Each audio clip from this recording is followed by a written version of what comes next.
guys, how we doing? I thought I had started the live, so I was just talking to myself for a good 2 minutes. Typical me, y'all. Typical. I'm like, hey, how's it going? Blah, blah, blah. I forgot to press the start button. Anyway, hi, guys. Hi, Jacqueline, and all lovelies here today. Much love and light to you for the magical day. Thank you so much, Alicia. Hi, Daniel. And Rushi. Hey, I hope I'm saying your name right. CG, hello, my beautiful friends. How are you? How we doing, guys? Mary, nice to meet you, guys. Thank you for being here. Oh my goodness, how we doing, guys? How we're handling today? I hope you're all doing well. Oh, thank you, CG, so much. I got you down. So I'll just wait for a few more people to join. Dude, I have to have big cups. I cannot do those dainty like little teacups. Nah, man. If I have a coffee or a tea, it gotta be like almost like a bucket. So this one is my favorite because it's huge. Look at this. See, and then I got my tea. No, because I mean, I don't know why. I feel like I see those people who take like forever to drink something, and I'm like, I can't do that. Like I'm like, so. Hi guys, welcome. Hope you're doing well. I hope you're noticing I'm starting to renovate. So I took down my beautiful wallpaper, which I loved. But since I film a lot of stuff here, I have to, I'm going to put shelves and lighting. I'm going to do like a whole different thing. In the process, I cut myself multiple times. I stabbed myself several times. But that's all good. That's part of renovating. So I'm excited for the final showdown, which hopefully will be worth it. I don't know. We'll find out. But I hope you're doing well, guys. Welcome, welcome. So for those of you who don't know me, hello, my name is Jacqueline. So I do these readings very randomly, sometimes on time, sometimes not, as in like every Wednesday, usually at this time. So how my readings work is very, very simple. So I'm going to give everybody a collective reading. I'm obviously open to any questions, personal, about spiritual. I am very good at putting boundaries down, so don't worry, because I find sometimes I talk a lot about my personal stuff, so it just kind of goes line in line. And then of course CG, the beautiful CG here, has already given a donation. So essentially, if you want a one-on-one, I will take questions, but if somebody gives a donation, essentially they basically lock their spot and they get a much, much longer reading. That is obviously not expected, but that's essentially how it works. So let's begin, guys, with the group reading. I know there's only 9 of you right now that joined, and a few more have signed in. But I just wanted to quickly also start off with the energies that are happening right now. There's a lot, okay? Big, big changes, endings and beginnings, spiritually, symbolically, energetically, physically in some cases. So there is a lot going on, guys. We had a full moon in eclipse. We had the 999 yesterday, which, by the way, if you don't know anything about numerology, number 9 is the number of endings, the completion. So do not be surprised if things end in some way. Do not be surprised if big things happen in your life right now, and there's still the ripple effect, so it's not means it's going to happen on the day. Obviously, I don't know if you guys heard, but right now there's a lot that's happening in the world. So there is a lot of intense energy, a lot of, it might feel very dark, but that's usually what happens in order to make changes. So I invite you essentially to stay within your light. If you need to have your moment, but then bring yourself back to your light, okay? Don't lose the light because of what's going on. Very important, and that's usually very much challenged, okay?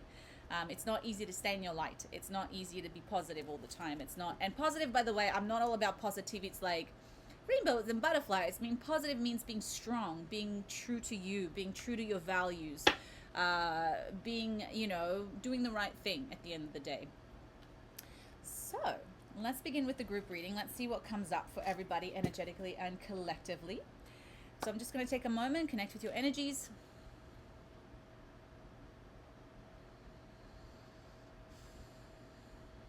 Okay, and let's see what comes up.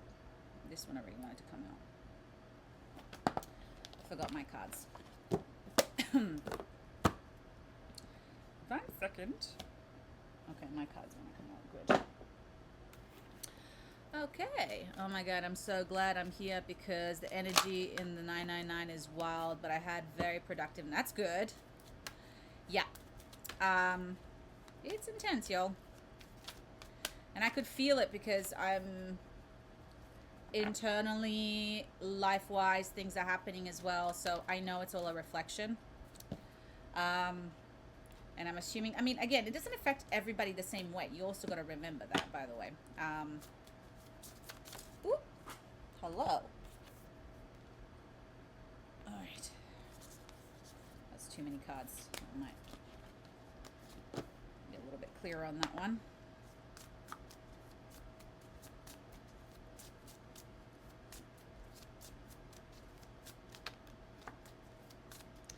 Sorry guys, give me a second. I have my other samples of this, which is better to shuffle, but I like to take my time and let them fall out because that's usually more accurate.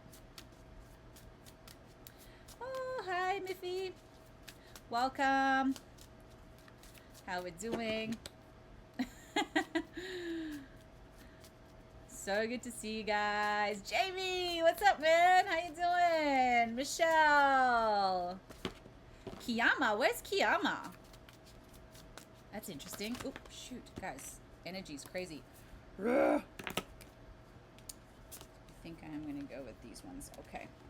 I don't have a lot of space right now because it's been a morning already. Okay. Power came up, guys. So, power, children, music. Whew. Alrighty, righty. So, power came up.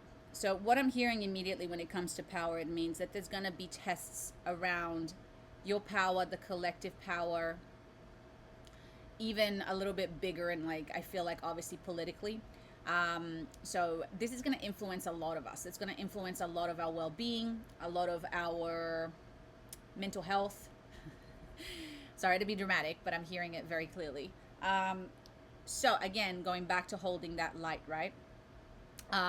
So power in itself is not a bad thing, okay? Power is not a bad thing. It's how we use it. Power is just a tool, right? And power, the actual term of power is to influence and affect and get about what you want. So I'm just listening.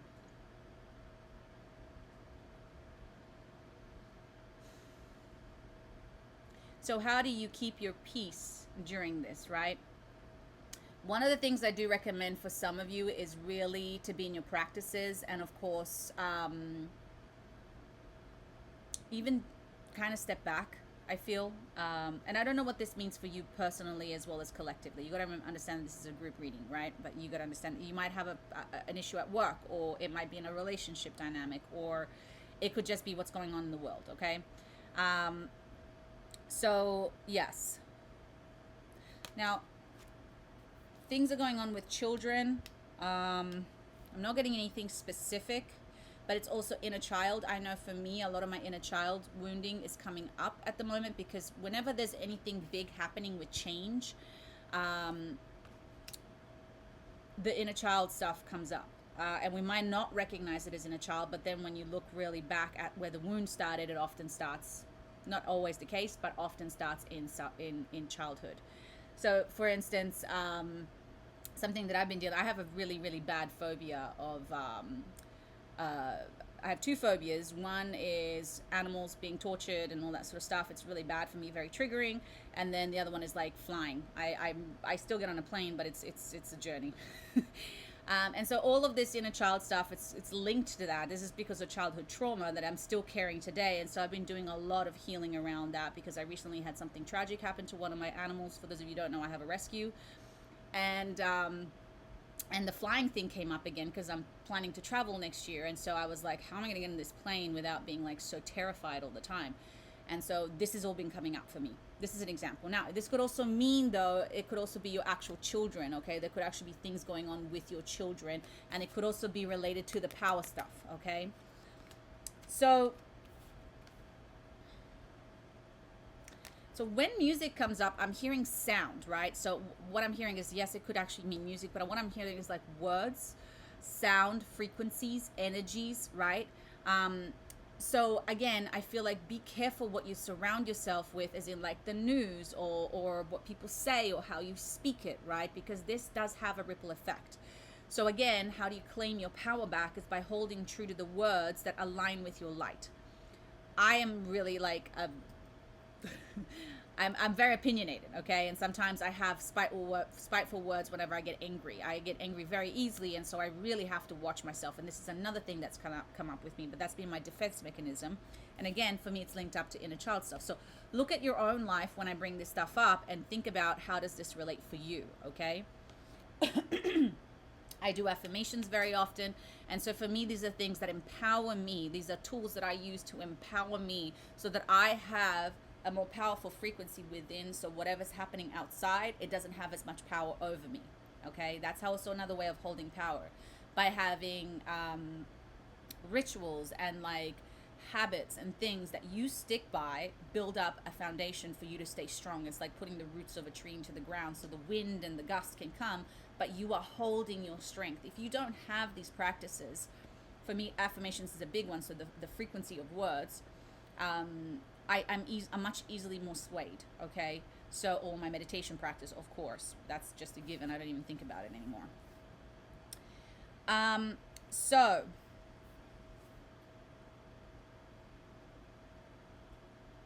it's a lot. I mean, honestly, when I do these, I usually get like one thing or like a theme, and I'm getting like multiple things because I think, again, it's just so much going on at the moment. So we got mystic angels. Mystic angels are really all about, you can be one thing and the other. You can be harsh and gentle at the same time. You can be, so for instance, I'll give you an example, like mystic angels themselves, they're healers, but they're very, very, very tough. So they like wear leather jackets and they're like, you know, rock and roll stars and that kind of thing, but they're actually healers. So they're disguised as that. So when this card comes up, oftentimes means don't put yourself in a box. Don't think that you have to be either one way or the other. You can be both. You can be in the middle. There are other options. There's shades in between, but we often feel like it has to be this way or that way, and then that's it.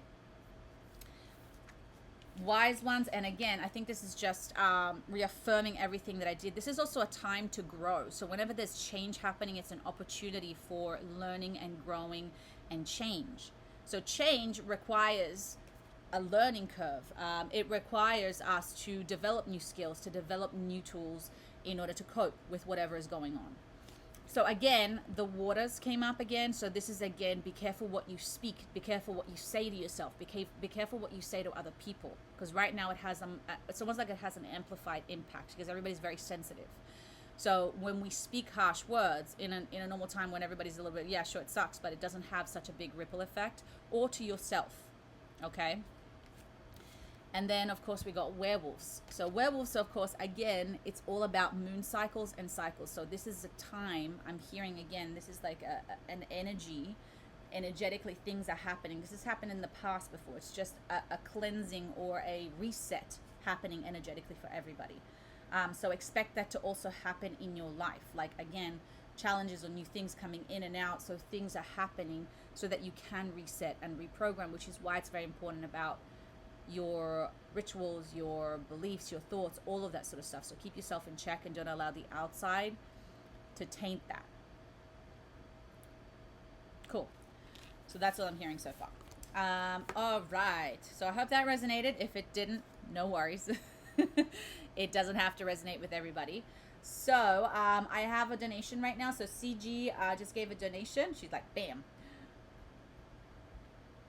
So let's see what's coming up.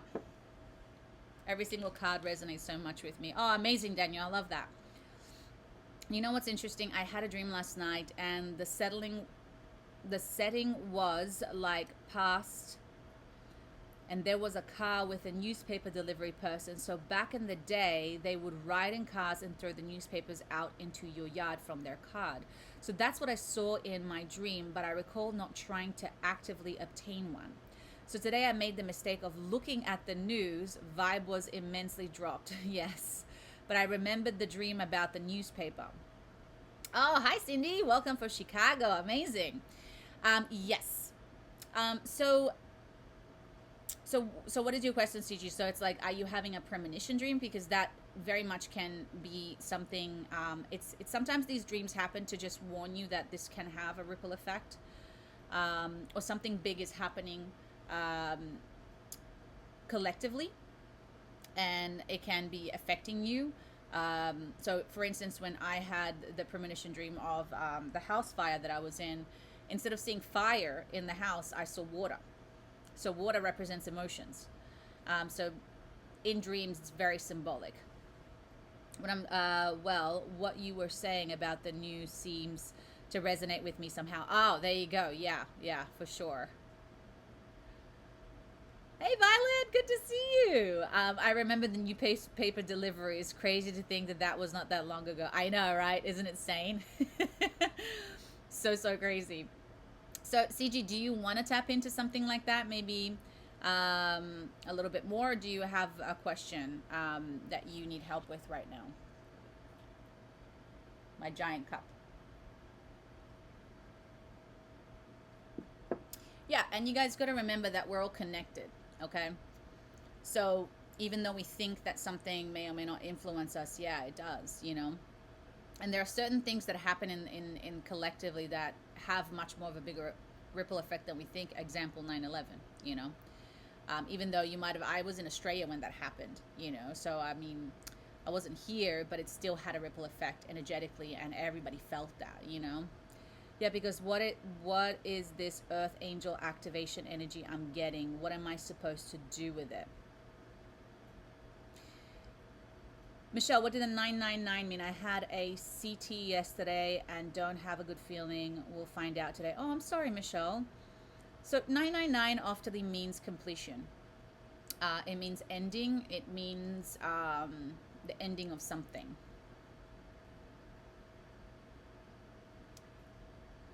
Yeah, I do record these, by the way, and I do upload them on YouTube.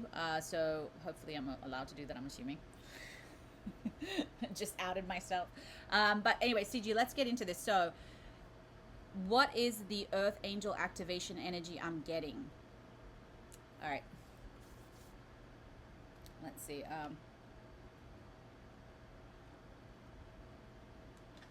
Get these cards.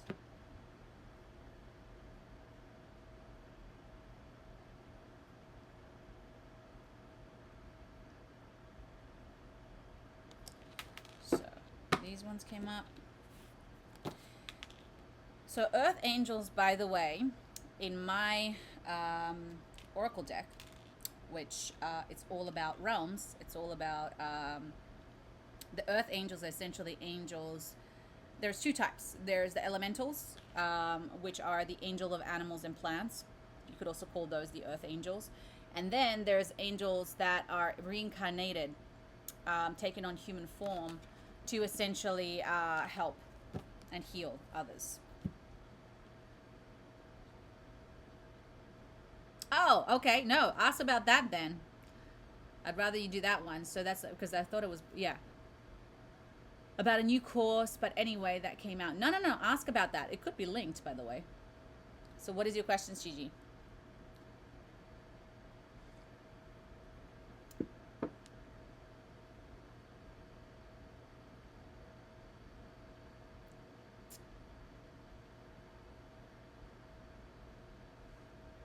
I feel like my backdrop is so naked now without all of the peacocks. It's so weird. But don't worry, it's going to be changed.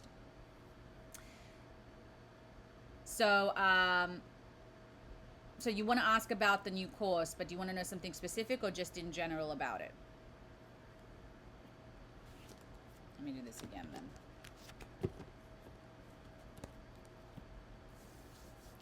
I just wanted to get insight about my new course and then what I'm supposed to do with this earth angel activation. Okay, so it's a bit of both. All right, so let's see what comes up. I'm going to try and do another, maybe the same cards will come up, maybe not.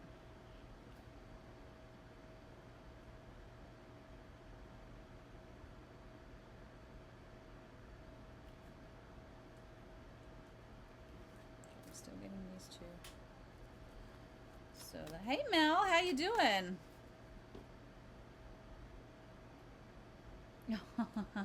That's awesome, Teresa. That, you know what the 222 means? To have hope. That is actually literally the message of the 222, to continue to move forward and have faith. Okay, so CG, there we go.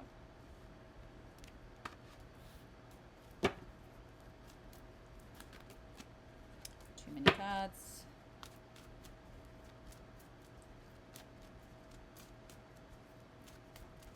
Okay, so let's see what's coming up. By the way, I have Peanut here.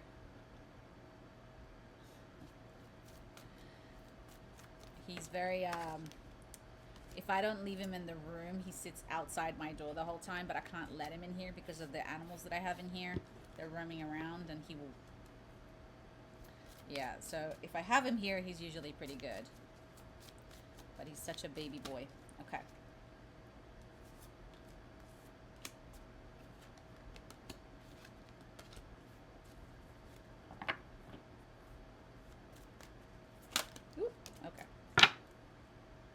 I have no space up here. Usually I have a lot more space, but because I'm changing everything, it's like, wee. Weirdly enough, the power came up again.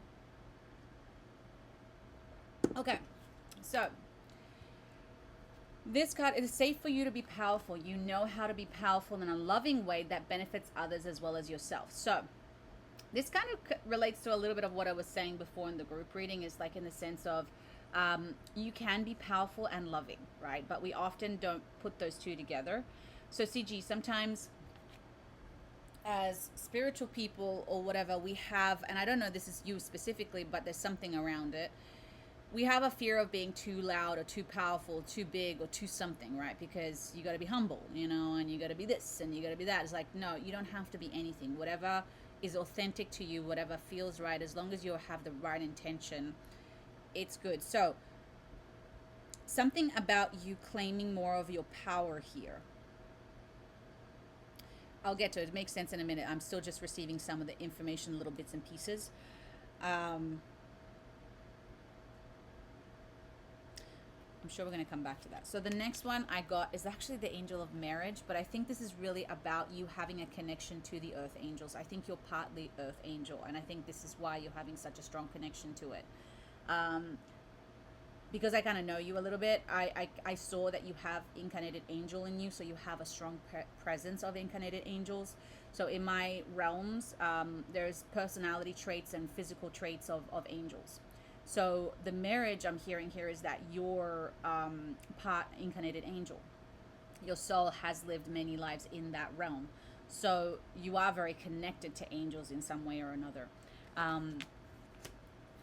Then you got a happy move to a new home or a place of employment in the works. The movement will usher a positive new energy. So I think this is really related to that course that you've been doing. So you've created something and now it has shifted something. It has upgraded something. It's created movement or moving forward. And then, of course, you got sudden change of activity, right? So there's like a great deal of activity, sudden and immediate results, important communication. I'm going to go through them and then I'm going to give you more of a breakdown. The moon, of course. The opportunity to improve your plans, listen to your intuition for accurate guidance, face your fears and grow stronger. And then your plans are working out very well. So what I'm hearing here right now is that this course that you're doing has started the momentum of something new for you. It has started the creation, a little bit of an upgrade. Like things are starting to respond a little bit more. You're starting to get a little bit more activity with what you're doing. However,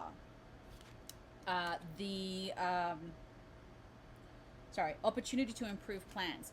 So this course is really going to help you understand for the next thing that you're going to create, what you need to fix, what you need to do better, what are the things that you need to improve. I'm assuming you're doing it for your business, right? So how can you get to that next level where it's like starting to build and build and build? So there are going to be some things that, of course, it's not going to be, obviously nothing's ever perfect, but there are going to be some things that are really going to be obvious, that are going to really help you to upgrade, because it's going to end up where you want it to be, which is your plans are working out very well, profession and financial success, using your resources wisely. So what I'm hearing is, don't get discouraged if it's not what you wanted, because I have started, thank you, Mel, I have done so many courses before my actual courses now started to actually do well. And funnily enough, the ones that I put the most amount of time and energy into them got like nothing, you know. Um, and then the ones that I like, it's easy and it's flowy, and it was like whatever. I'm just gonna like those are the ones that I did really well. So I'm like, all right. Um, but I had to do a lot of things until I started refining what works and what doesn't work. So that's what I'm hearing here. I'm hearing yes, it's going to give you that upgrade. It's definitely going to get you in the foot in the door or like bring in, but there's still more to go, obviously, and I think you already know that. But this is a great opportunity to refine, to fix, to get to where you want to get to. So you are building. And again, with you, again, I'm getting this thing about the power and the angel stuff. So I think that's also where you source your power from. So I don't know if you work directly with the angelic realm. I work with them a lot. Obviously, even my name, Jacqueline444, on my Instagram and stuff. I love working with angels, although I don't really have. I have more of an elemental, I'd say. Maybe angels too. I don't know. But the more you, so it's almost like what's the word that I'm looking for? What are the beliefs around your spiritual practices that you have built up, such as I can't swear and be spiritual, or I don't know, like I'm giving you a silly example, or um,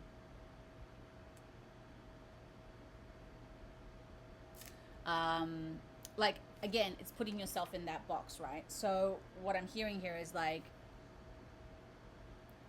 one, work more with the angels, and maybe that's why it's coming up for you a lot, but earth angels are reminding you that you are an earth angel. But two, angels have a lot of, like, I'll give you an example. Incarnated angels have a lot of issues around being confrontational, being in the spotlight.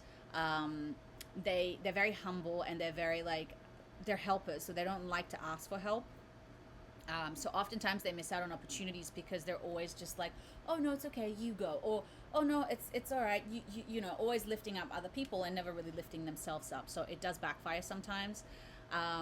So that's the kind of stuff that's coming up. It's like looking at the things that you do, maybe because you're being nice and you're being genuine, but then it doesn't serve you or your business in a way, if that makes any sense.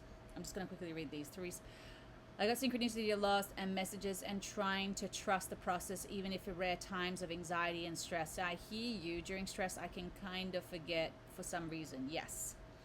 Do I do individual readings? Yes, I do. You can go to my website, which is connected to my Insight Timer, and I do have readings there for one-on-one. So, is that making sense, CG? Trying to hear if anything else is coming up, but I feel like it's pretty straightforward.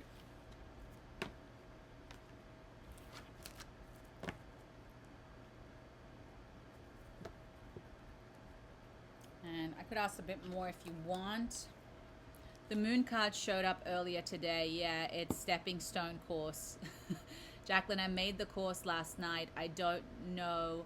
First, there was nothing. And things, all of a sudden, everything was in my mind instantly. I love that. And I wrote the entire course last night and recorded it this morning, which is insane. Yes, I work with a lot of angels a lot. So here's the thing, the course is done, and now it's like, sorry, the writing is so small for some reason, and also apparently I can't read. It's like, get it out, and that's it. Where the energy hesitates to be loud comes up for me. Yes. Amazing. So first and foremost, CG, what's this telling me? That you're starting to listen. And again, the thing that you put yourself in a box is sometimes trying to be too perfect, trying to do it right, trying to be, you know, get permission. I need all of these. Like, again, we do need some level of training and schooling, and I'm not taking that away. Absolutely not. Okay. But at what point are you who are you trying to get permission from until you say, I've done enough and I've worked hard enough. I'm qualified enough now. Oftentimes we've got to give ourselves that permission, and we don't. So this is amazing. I love it. I love the fact that you just listened to your intuition and you just went for it, because oftentimes, guys, that's how it works. You just get this download. That's what a download is. Here's the information. Go use it. And then people are like, oh, but it's not going to be perfect enough. Oh, I have to like refine. No. It's about the message.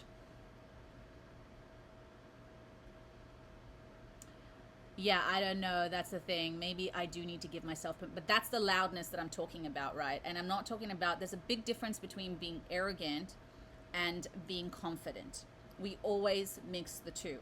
I'm sometimes definitely arrogant, but I'm very confident as well.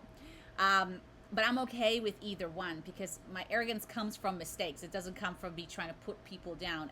Again, I don't do that. Maybe it's just extra confidence than more than arrogance. Um, but we have this thing, especially if you have angelic heritage. It's like a repulsive thing for some people. It's like, oh, I can't be seen as arrogant. That's just like the worst thing ever, and then it stops you from doing a lot of things because you're so worried essentially about what other people think about you. It really just comes down to that. And it doesn't matter so much. It's like you really got to care about how you think about yourself first. Yes, it's important to have other people's opinions, but it depends who. Right?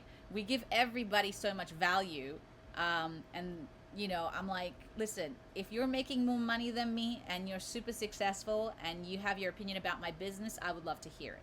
If you're not, I don't want to hear it. I mean, you can give me your opinion, but I'm not going to value it. My opinion at this point is more valuable because I'm doing better than you. So we just got to stop like taking advice and be so worried about what other people are going to think about us, because they're going to think good or bad regardless of what we do. You're welcome, Cindy, sorry. And it's something that I'm still working on, but I've gotten to a place now where I know it's the right thing. So giving yourself permission is like when I started giving myself permission to give readings, to go live. I didn't have anybody say, oh, you should do it. It's like, I want to do it. I've been doing this for so long. I've been healing myself for so long. I've been doing spiritual work since I was a child. I don't have any degrees, but I can tell you I changed my life. I transformed everything. Is that not enough? I'll find out. So I'm going to put the work out there and I'll find out pretty quickly whether it is or not. Okay? So again, if you're a medical doctor, I would rather you have a degree, obviously. Okay, there are some things that obviously if you're a psychologist or a therapist, of course. But there's also a level of, other things behind that. So sorry, I gotta get my tea. I have a very dry mouth today. But with UCG in particular, it's that confidence, that building up that, and you don't have to be loud. You don't have to be big. You don't have to, it's just do the work. You get it, you do the work, show up, be yourself, but don't put yourself in a box. And that could also be, it's like, well, I have to have all these degrees in order to do all this sort of stuff. It's like, well, for me, I'd rather go to like a life coach who's had plenty of life experience, who's actually showing results, to the one that has all these degrees but is just like not really getting any results and is really going by, I don't know. But it depends again. When I use oracle cards, the synchronicities are pretty wild. When I do it for others, when they are not present on point. When do it with others, it doesn't resonate. Well, that's a good question, Teresa. It could be also because you're afraid of being wrong, which is normal, and because of that fear, it can be your ego steps in. So when you're reading cards for other people, guys, it's a very sensitive thing, because sometimes when I don't know what's coming up, I'm going to say it, and that's why I also don't do readings for friends. I do not do readings for close friends, because my ego gets involved, because I want to tell them what I think it is. And it's hard to really just listen to the voice of truth and spirit, as opposed to a little bit of your opinion in there, so it's a tricky one. Okay, so CG, at the end of the day, does that make sense? So you really got to start breaking these cycles, these patterns that you have, because those are the things that hold you back. And again, if you have, like, this is shadow mirror work.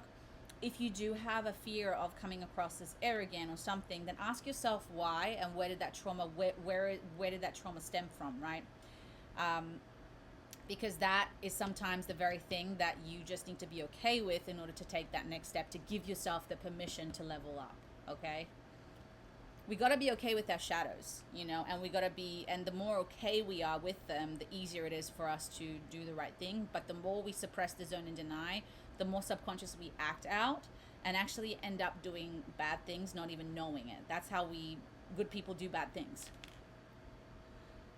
Things I know, but a great reminder to be seen, and that is okay. Yes. And it's a hard one because you do know it's going to come with criticism, and it's definitely going to come with repercussions. I mean, being online, keyboard warriors, man, they love to come at you.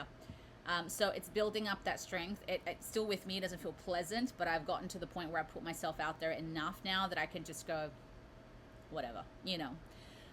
Now I have close people to me that are also criticizing me, which is very interesting. People who claim to be friends. So that's another level. But that also means that you're leveling up too. Yeah, let it be mean, man. Like, that's what I do. I'm like, I mean, sometimes I do like to debate them, but I'm also not afraid of confrontation. So I definitely don't have angelic in me because angels don't like confrontation. I'm like, yeah, let's have a debate. Let's go. So it doesn't always end up well, but that's okay. All right. So, CG, do you feel like you got what you needed today, or do you have any more questions? You gonna say hi, Peanut? Stay. Love you. Yeah, kisses.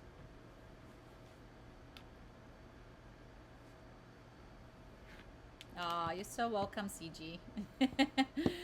Whew, all right, Mel, what's up? How you doing?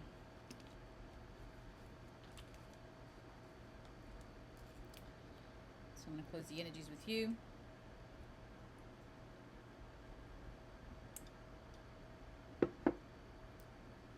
Little noodles.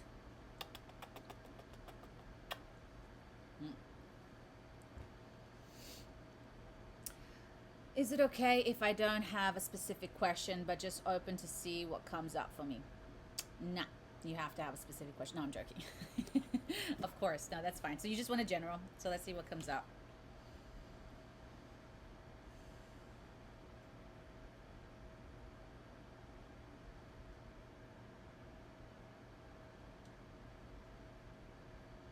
Ooh, that one came up. Okay. Sweet. Hello, I hope you guys get my sense of humor. I got a very dry sense of humor. I'm like, nah. So let's see what comes up for you, Mel. Anything that you need to know at this time? It does help usually that if you have like specific questions, but you'd be surprised. Sometimes just being general as well can like reveal a lot.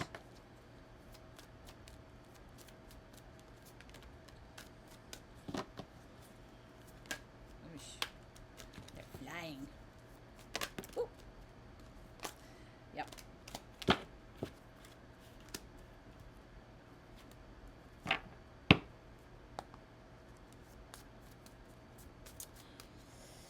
Okie doke.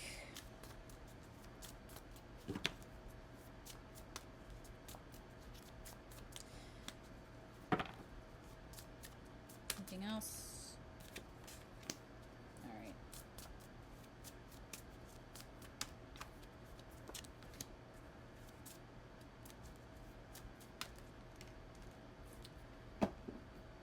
Shush. All right, girl. Feel like I need all your card decks, Jack. They always give me resonate messages like every time. Oh, I love that, CG. Thank you so much. Hey, Jacqueline. Yeah, honestly, it's been so good. I've been getting such good feedback of my cards. It's been so nice to hear. I mean, I did put a lot of work into them in the sense of like the channeling the information. So yeah, I appreciate that though. Okay, so Mel. So there's a lot going on with you. So there is, and again, this is all energetic. So I do get some, I don't know if you have some, I can't remember if it was you or somebody else, but I do get this like some, maybe not health stuff. I am getting a lot of anxiety and a lot of stress, like as in a lot of worries.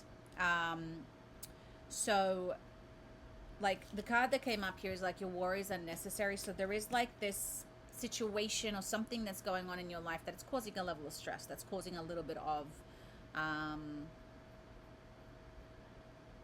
I don't know if it's like to do with somebody else. I am getting it has to do with somebody else. I'm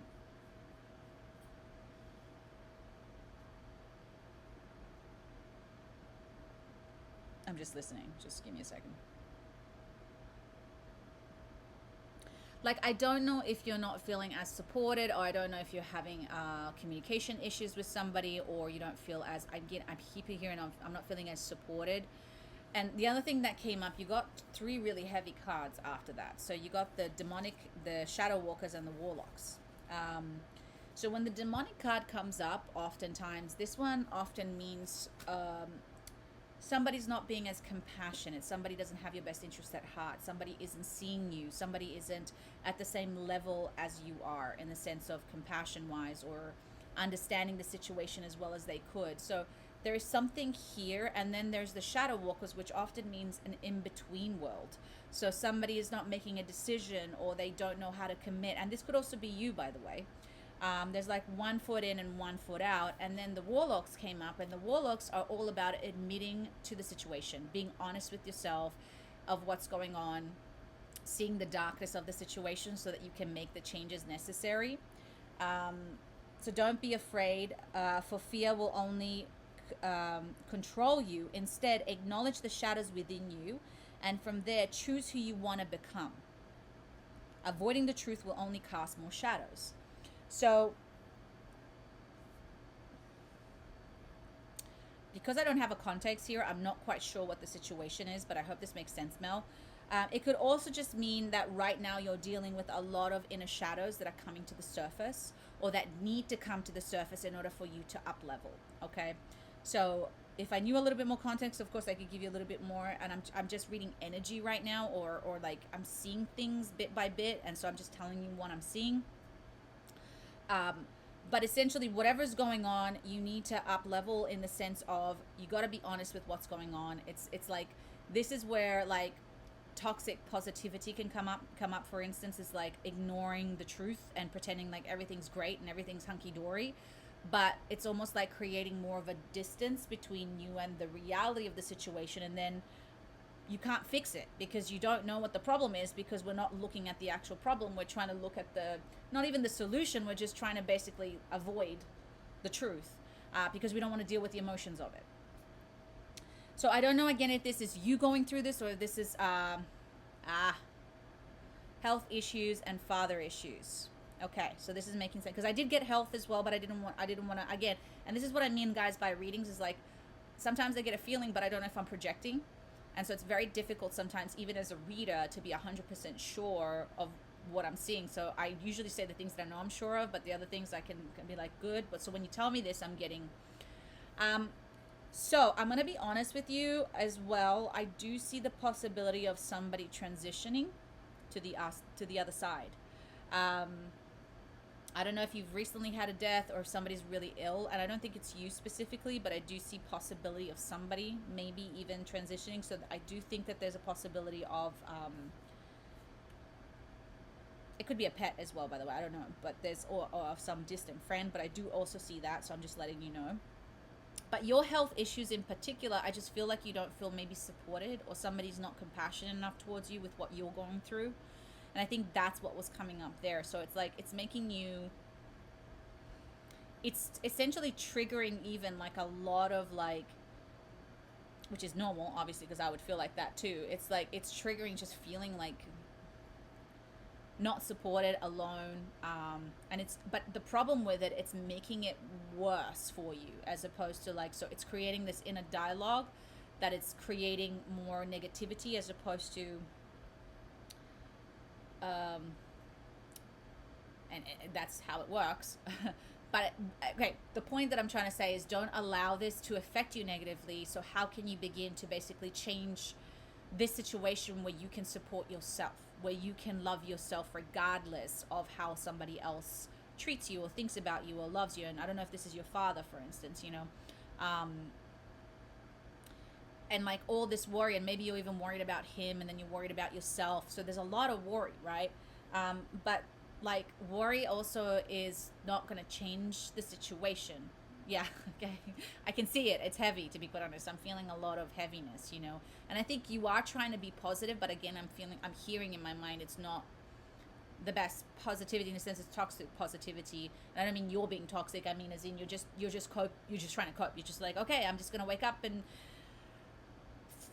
fucking do my best, but then it's like all this shit still there, right? So what I'm hearing here is that like really admitting the situation for what it is like, you know what, this person doesn't fucking care about me, and you know what, I can't fucking help them. Okay, sucks, that's the truth. Okay, but now you can move on from that, as opposed to keep trying to make something work that's not working, or keep pulling and back and forth and like being in that cycle where you're not being stuck and then nothing can move forward. So being worried, if you're worried about your dad or anybody else, okay, it's not going to help you right now, because there's nothing you can do about it. People make their choices, and there are circumstances and things that, and again, I know it's easier said than done, but this is what's coming up. So worrying about other people, and then you've got worry on top of that about yourself, okay? It's amplifying this negativity, and it's putting so much pressure on your system, and on top of that, you're not doing great health issues, right, as you mentioned. So this is not helping that. Okay, now, not worrying about other people doesn't mean you don't care about them. That's the other thing that is very misunderstood. My family, I'm a rescuer, man. I don't want to fix things. I want to, but it was so hard for me to step away from them and go, you know what, you want to kill yourself and you want to be a moron, go for it. It's the best thing I ever did, because now I can take care of myself, be my best self, so if they fall, then I can show up as my best self. Because as I was going before, there was no way I could show up as my best self. Okay? So yeah, in a way, it may feel as though it's selfish, but it's the right thing to do for everyone in the long run. But we're looking at it as now, right here, right now, because we want to fix this right here, right now. This situation is not something you can fix right here, right now. This is something that, number one, they need to fix for themselves. And number two, you got to worry, like not even worry, you got to fix your stuff, right? But if you're giving your energy to everybody else, so there's a level of also like, I'm going to be honest, Mel, you're using the worry as a tool, as a coping tool to not really deal with your shit, if that makes sense. And again, it's coming from the best intention possible, but you really got to focus on your stuff, because if you want to heal, if you want to get better, you can't take on other people's crap. So sometimes we project onto other people because it's easier to fix other people's shit than our own. You know what I mean? Because it's not as personal. It's just like, I don't know, I can see what's going on with you, but I can't really see what's going on for me. So if I fix you, maybe I can fix me. Does that make sense? So it's very subconscious. It's not a conscious thing. And of course, the genuine fact that you genuinely care on top of everything else. So it's a lot more complicated than just the black and white. But again, what I'm hearing here is that it's very important for you to, I have really worked on distance so I can focus on self and what is best for me. Absolutely. But it still doesn't take away the fact that you might still be worrying, right? So when we create the distance, it takes time for the mind to adjust. So, okay, I created a distance so I don't have to deal with your shit. But in your mind, are you still playing the conversations? Are you replaying the game? And I know this because this is something that I do, unfortunately. I have to really catch myself because I go into these mental loops with my family. He keeps trying to pull me back, and yes, worry is still there, yeah. So let's see what we can do here, because I mean, now we got the issue. All right, so let's give us a freaking solution. Give us something to empower us here, okay? So let's see how I can help you to essentially help yourself. You know what I mean? Because now we know what the problem is. So which is great. Thank you. Now what? So let's see. But yeah, I have that issue with my family where I will find myself suddenly like playing these scenarios in my head or replaying things in the past, and it builds up that resentment and that anger. And I really have taught myself to stop. I'm going to choose another thought right now because this is not serving me. I can't fix it. I can't change the past. I can't do anything about it. I know I'm angry. And I got to be honest, something that came up recently, which was very hard for me to admit. I don't love my family the same way I used to. You know, and it's looked at as a bad thing. It's like, oh my God, what do you mean you don't love them? It's like, yes, I love them, but I don't love them the same way I did before. It's a harsh reality, you know.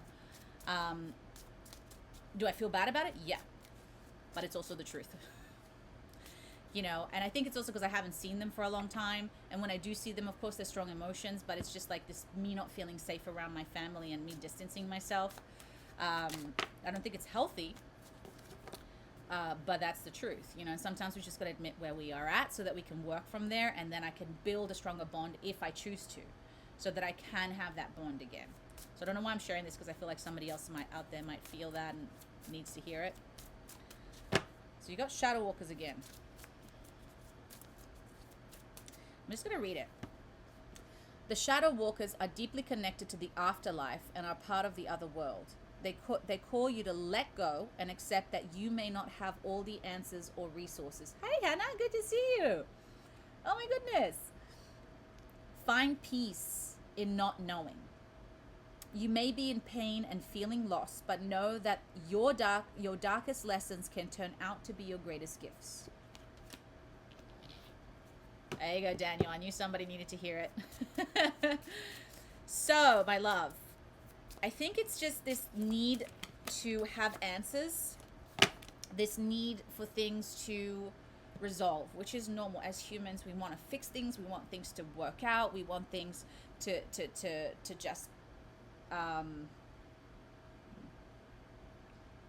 just go better or be better.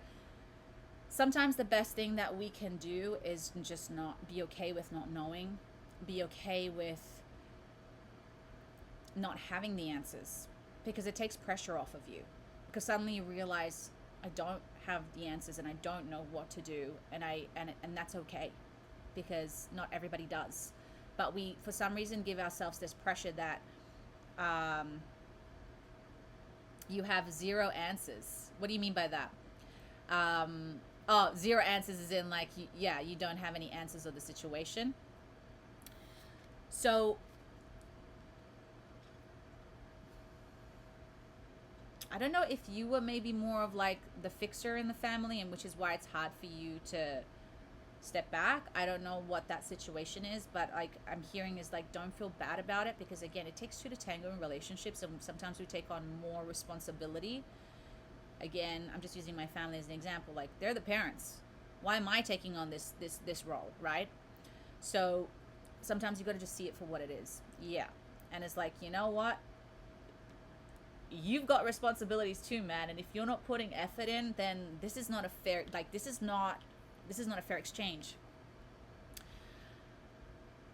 It's like, put your worries in the waiting room. Ooh, Deanie, I like that. Yes, put them in the work. But you know what happens oftentimes when we do that?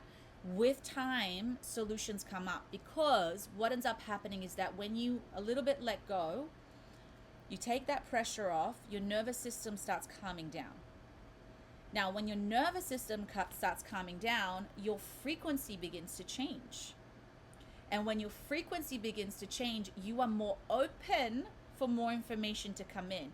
But when we're so tense and always worrying and always in fear and always in anger, whatever is going on, there is no space for anything to come into that system. No type of information. So remember, what happens on the inside manifests on the outside. So when you're open, you suddenly tell the universe, I'm ready for more information, and then more information starts coming in. And then you start going, oh, that's what I can do. Right? The other one that you got is the forest fairies. The forest fairies remind you to stay true to your nature and walk your own path. Even when it feels easier to follow the crowd, you are meant to live authentically, not to fit into expectations that don't align with your soul. Follow what fills your heart and fuels your purpose. At the same time, be mindful of self-sabotage behaviors that may be holding you back. Trust yourself, embrace your uniqueness, and allow your spirit to flourish deeply. I love your authenticity in these lives. Family relationships are always complex and challenging. I am learning to accept my parents for who they are and let go of other family members. Oh, thank you, Hannah. Yeah, I think it's complicated. You know, family is complicated, and my goal with my family in the end is to be able to have a happy, healthy relationship, but no longer at the expense of my well-being.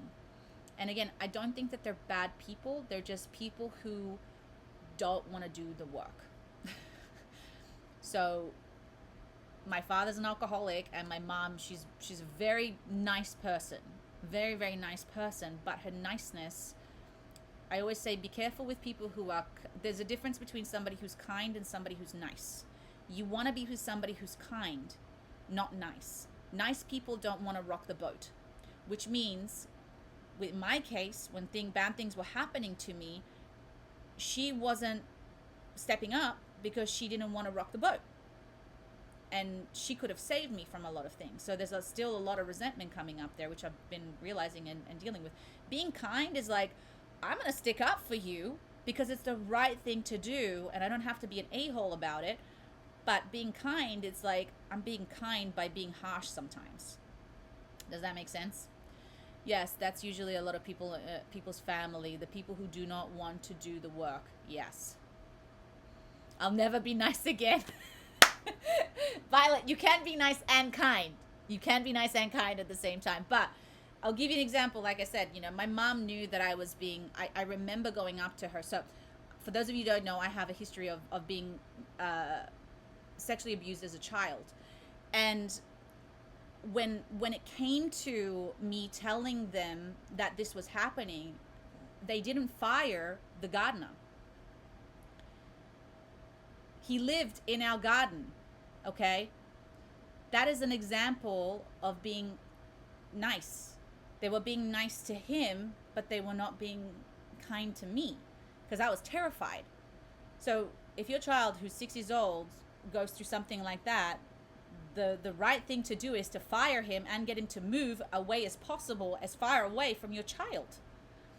Because your child is terrified now. But they did the nice thing. And my mom never fought for it, and my dad either. I mean, my dad did do something, but they kept him there. So this is a crazy example, extreme example, but it's somebody who's who is now I'm getting confused. Who's kind, yes, kind, does the right thing. So anyway, sorry, Mel, I'm back to you. So essentially, what I'm hearing here, Mel, is that you've got to really stay true to your nature, and stop putting so many expectations on yourself. Again, so step back a little bit, girl. Stop expecting yourself to have the answers. Stop expecting yourself to help everybody. You're going through enough stuff right now for yourself, and it's really time for you to, this is an interesting one that came up. The love that you want from others, give it to yourself. So at one point, for me, I started acting like my father towards myself and my mother towards myself. I was giving myself the energies that I wasn't getting from them or from people. So by giving yourself that, you fulfill that need. And it's not, of course, 100% the same as actually receiving it from your actual parents or whoever. But it's even embodying my healer, embodying my own hero, It's a method for you to help yourself heal, essentially. Thank you, T. I got your donation, by the way. So, does that make sense, Mel? And I'll quickly... I can't even picture you not being nice, Violet, literally.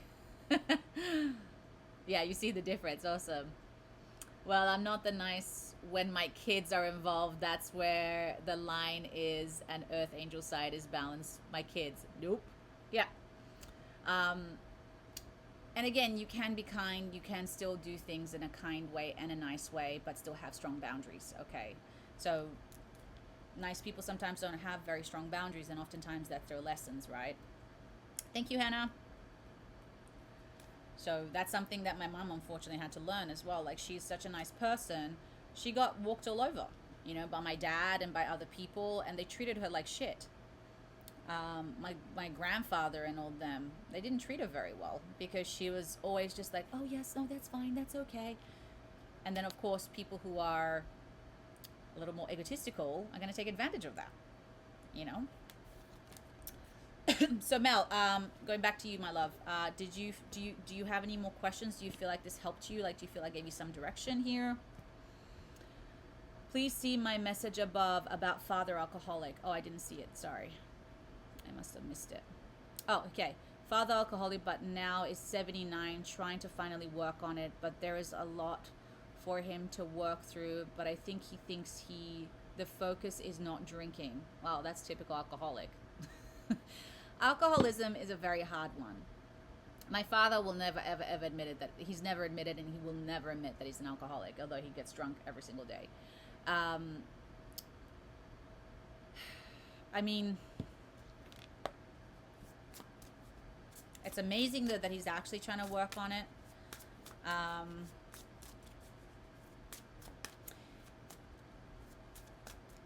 He's 90 plus days sober, but where is the other work? What do you mean by other work? Sorry. Like as in the healing work?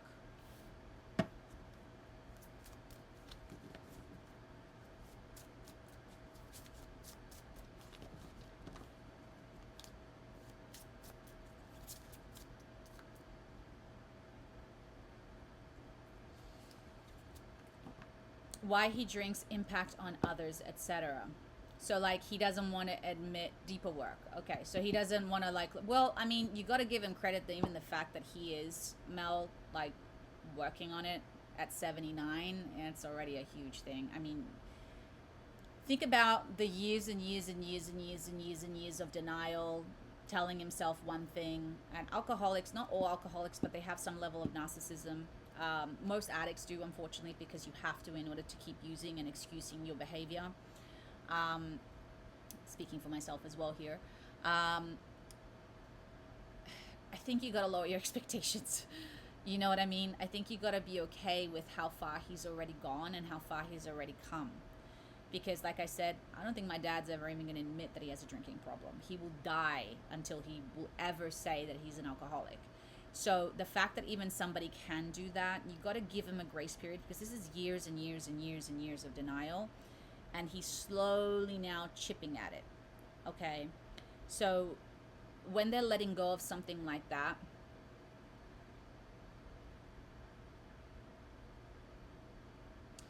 yeah, and again, you know, I hear you, but unfortunately, there's like the fact that even somebody says I'm trying to fix it sometimes in their lifetime, that's more than enough.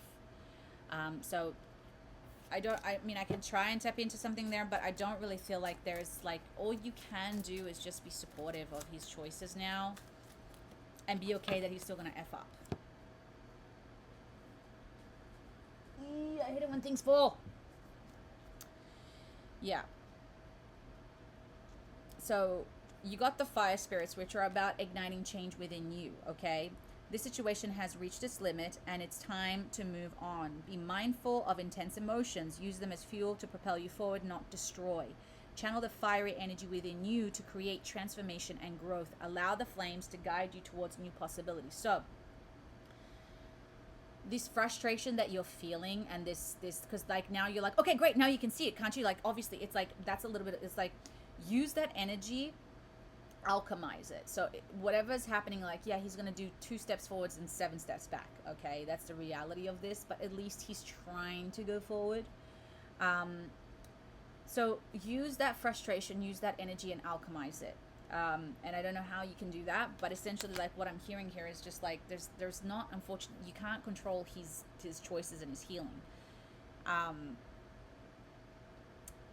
Use what you're feeling to help yourself get better, to help you be stronger, so that when he does F up and fall and do these mistakes and affect everybody else in his life, because that's what alcoholism and any addiction does. It has a ripple effect on everybody else, even though they may not see it. You can be strong within yourself to see it for what it is and not take it on again, because that's the best that you can do at this time. I'm sorry, I'm not giving you the answer that you want to hear, but that's the truth. When it comes to other people, we can't save them. You know, I mean, unless there's something happening and you can jump in front. You know what I mean? But it's hard. It's hard and it's complicated. So you're gonna have to almost be okay with him not being okay sometimes. You know what I mean? And it's very difficult. But the best thing that we can always do, I feel like, just give him love. Just give him support, because at the end of the day, that's what everybody wants. You don't even think about it. You were thinking about it, weren't you? I love you. I love you. You gonna stay? Okay. Okay. So Mel, I hope this helped today. I hope it gave you some clarity. It's interesting how you gave me an open question and it just went very specific on what's going on. So this is an example sometimes of just just being open. I just struggle with contact that triggers me while he feels he's working hard. Yeah, I mean, look, family, dude, is the hardest one. Family is always going to be the most complicated thing. And triggers, yeah, massive triggers. Like me just talking to my mom, I have to prep myself. Like, you have no idea. She triggers me, like just her manner of speech triggers me. So it's complicated. It's deep, you know. So I get you. But again, all I can do is be my best self so that I don't get triggered when I show up and see her, you know, and give her what she needs. And when I do that, by the way, the conversation usually does go really well and I can help her. But it's when I'm walking in with that trigger, we end up fighting, or we end up having an argument, or I have to hang up, or I have to walk away. You tell him, Peanut. Yeah, he's saying, yeah. Okay, you want belly rub. He likes the rubs here. No, you're so welcome, Mel. Best of luck. I know it's tough, but you got this. Yeah, of course. I feel you, man. T, I see you gave a donation. Thank you so much. Do you have a question? So I'm just going to close the energies with you, Mel.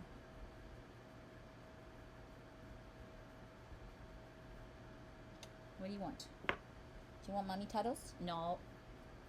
I love you. But you got butt breath. No, butt breath.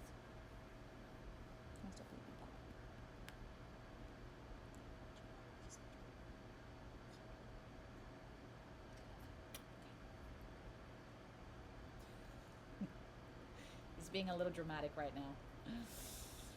So T, if you're here, let me know. If you're interested, feel free to type. I'm assuming that you're taking a minute to type. And in the meantime, let's just show how cute you are, Peanut.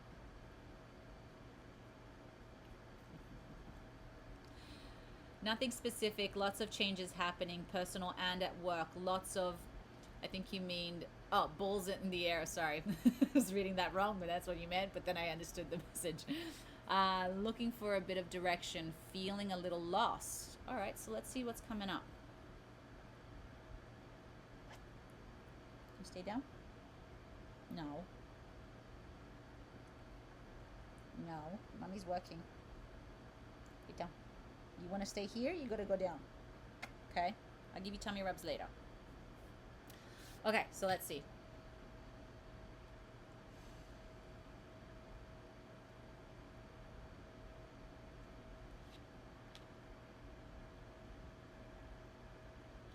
Do you want to pick a card?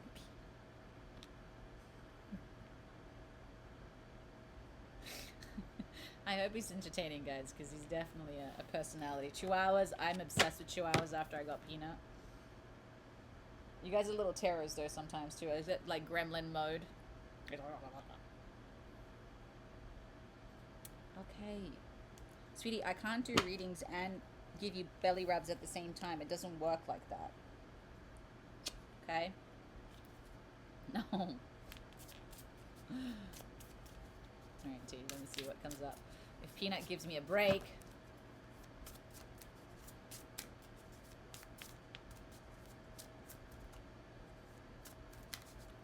So I'm just working on your energy and at the same time keeping Peanut entertained, but just give it a second while the cards connect.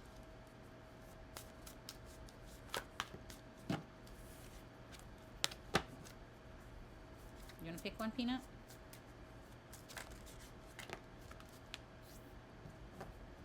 Ooh, environment came out. Okay, good. You gonna say hi, Peanut? Oh, he looks up. He's like, I love you. You love mommy? I love you so much. Yeah, I know. My little baby boy. Sorry, it's taking a minute. I'm going to be patient. I don't want to force the cards to fall out, but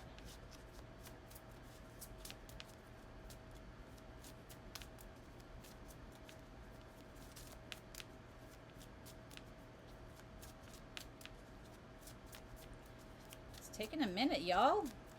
Usually they fall out, so I'm going to give it like a little bit longer. If it doesn't fall out, then I'm going to change the deck because it means it doesn't have anything else to say. Oh, there it is. Oop, there it is. There's too many. Okay. I guess you just want to do one card here, so I'm going to get the other ones. Whoa! Alright, those ones definitely wanted to come out.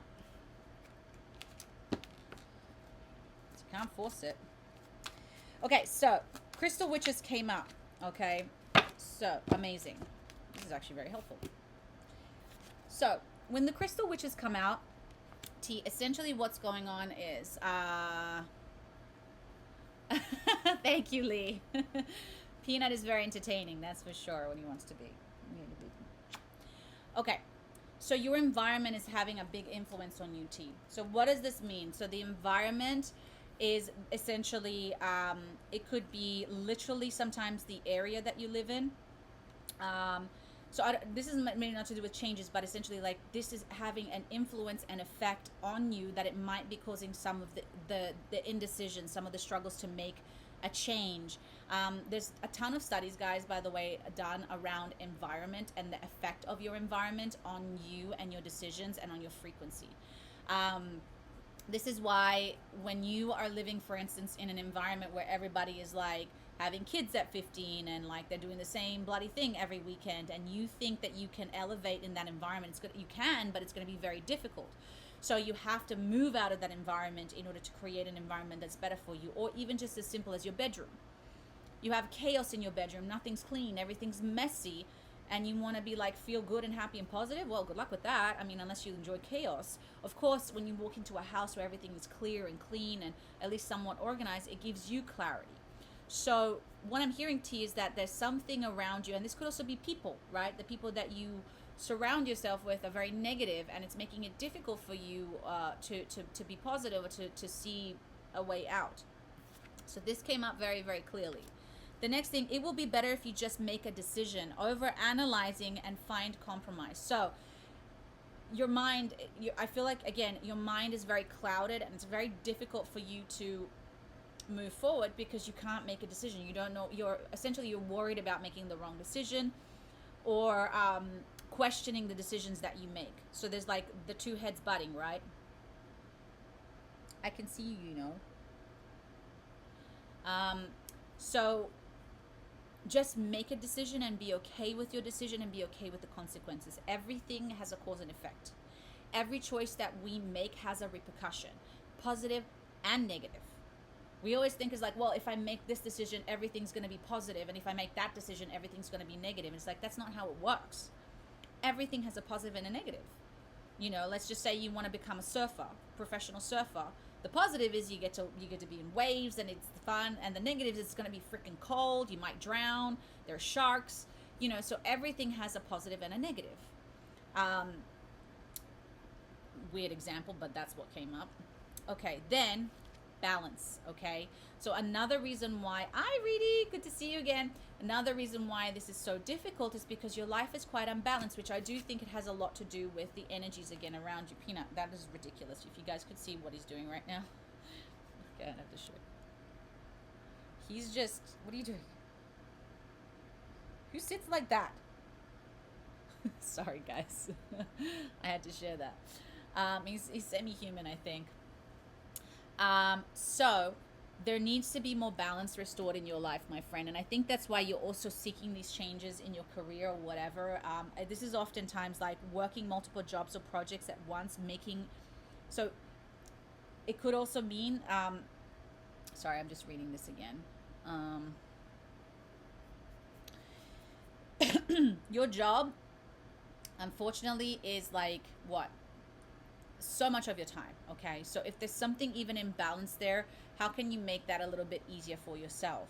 I don't know if you're even thinking about changing job, or you're maybe doing too many jobs and you can't make up your mind. I'm not sure what your situation is, but you know, so you got to start like creating a level of a little bit better balance, right? So I'm all about working. I love working, but I'm working on the things that I love, right? So I'm not working for other people. I'm not doing things that drain my energy, so I can work for long hours, and I'm working towards something and it's giving me joy.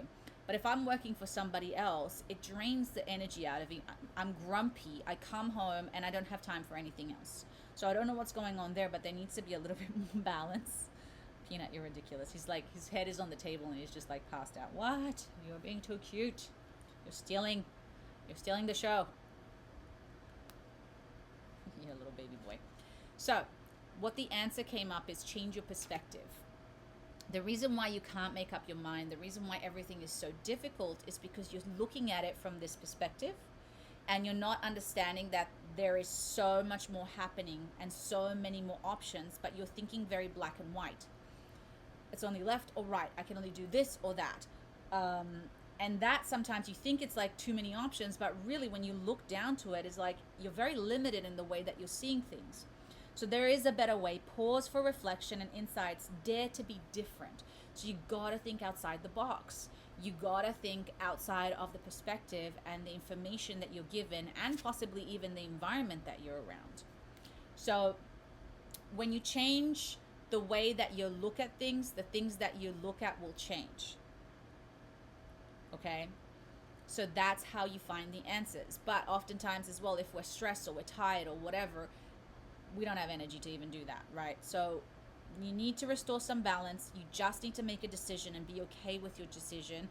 And also another way to make a decision is make a list of pros and cons for both, whatever it is your choice. If I stay in this job, what are the pros and cons? If I leave this job, what are the pros and cons? And weigh it out and then just make a choice. Because either way, you're going to see the pros and cons. But if you give too much weight on something, then it's going to be hard to make that decision. And of course, think, well, could there be a way that I could have both? Does it just have to be black and white? I'll give you an example. When I started doing the spiritual stuff, I didn't want to do it because I was worried about it affecting my acting. I was like, well, if people know that I'm an actor, they might think that I'm making this up or performing for the cameras, or I don't know, I don't know where I got that from. But I'm like, no, I can be an actress. I can be a business owner. I can be a rescuer. And I can also do oracle readings. Who is telling me that I cannot? Right? So look at the things that you're telling yourself as well. The limiting beliefs. So does this make sense, T? Such a baby.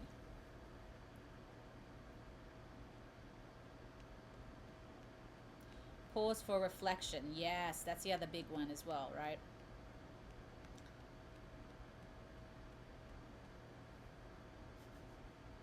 Are you sleeping, Peanut? Is that comfortable? He's sitting up like a human and he's like sleeping like this. You're adorable. You're just the best thing ever. I love you so much. I love you more than anything in the whole wide world. You're precious, baby. This helps. Separation, sold a house, trying to find another house to buy, demanding job. Ay, yeah, it's a lot.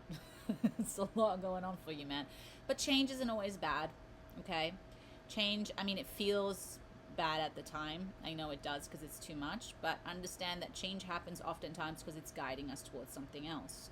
So again, just change your perspective, and even this thing, it's like I'm feeling like everything's against me. I don't know what the story is, right? Like, is it?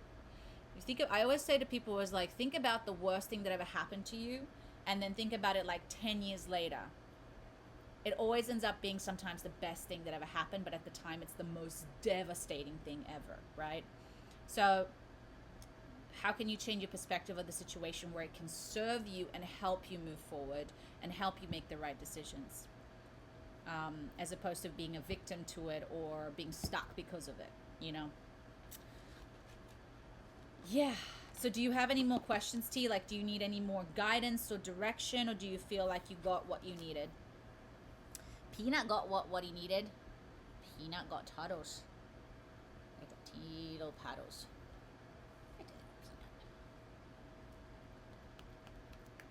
No. High five. Oh, that was a hiccup. Oh, you got the hiccups. Are you burping or you got the hiccups? Yes, Reedy. So I've got Hannah right now, and then I'll be taking questions. No, we're not doing that. All right, sorry guys, I couldn't help myself. He's such a baby. You're so welcome, T. Best of luck, man. You got this. It's just one of those changes, and there's a lot going on as well with everybody right now with changes and stuff. He has a Venusian frequency. Ooh, I don't know what that means. He's definitely half demon. we always said that he's half gremlin. You know. Is that what you wanted? All right, so I'm gonna close the energies with you, T. And opening the energies with you, Hannah. Okay. I'm nervous about giving evidence in court against my ex-husband for domestic violence. We would like to know what my guides have to say. Okay, so let's see what comes up. And I'm so sorry that you went through that. Anyone who's gone through that knows the repercussions and the, after effect. And oftentimes it's not even like the aggression itself, it's the emotional manipulation that always scars more than anything else. We're sending you love, Hannah. It's tough, my love, but good for you for going in court and for speaking up. Unfortunately, though, we like to think that it always ends up being the justice, but oftentimes we see these cases, and I feel like don't attach yourself so much to the outcome of the case, but the fact that this is like something obviously for you, to empower yourself, to speak up for yourself, to make sure this doesn't happen again. And oftentimes it requires us to be challenged big time. But let's see what comes up.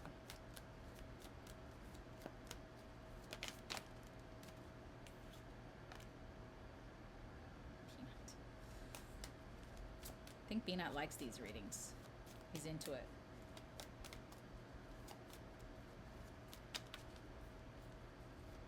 Hi, guinea pigs. Wee, wee. You want to say hi? Wee, wee.